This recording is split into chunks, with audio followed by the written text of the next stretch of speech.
Hello, everybody. Welcome to the next episode of the Intro to Economics Crash Course here with Lucas. Today, we're going to be diving into two specific topics, broadly being externalities and failures.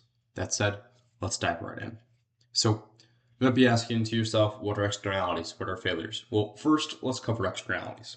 So, externalities, which we kind of touched on a little bit earlier when we were talking about marginal private cost and marginal private or marginal social cost and marginal private benefit and marginal social benefit, which you will go more in depth in when you do happen to take a specific microeconomics course. But externalities are side effects of economic activity that affect third parties. So what it is, it's an effect imposed on a third party that is created by the sole decision maker.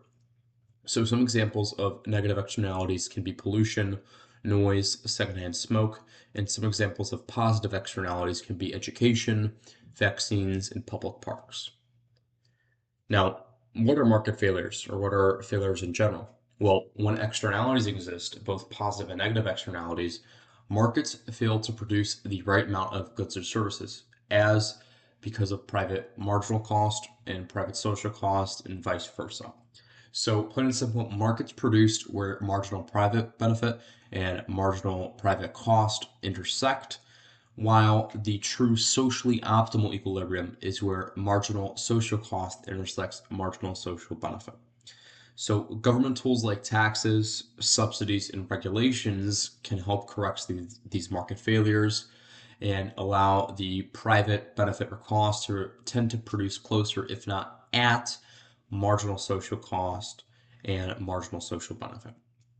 So public goods, stuff like national defense, are underproduced by free markets without government involvement. That is a simple example of it.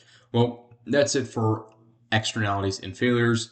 Pretty short and sweet, and we touched a lot just on those two specific topics. Again, if you want anything more in depth on this, be sure to do your own research and watch some more videos here on YouTube or look up some other stuff on Google. That's it. I'll see you in the next and last video in this simple crash course about economics. Thank you, and see you soon.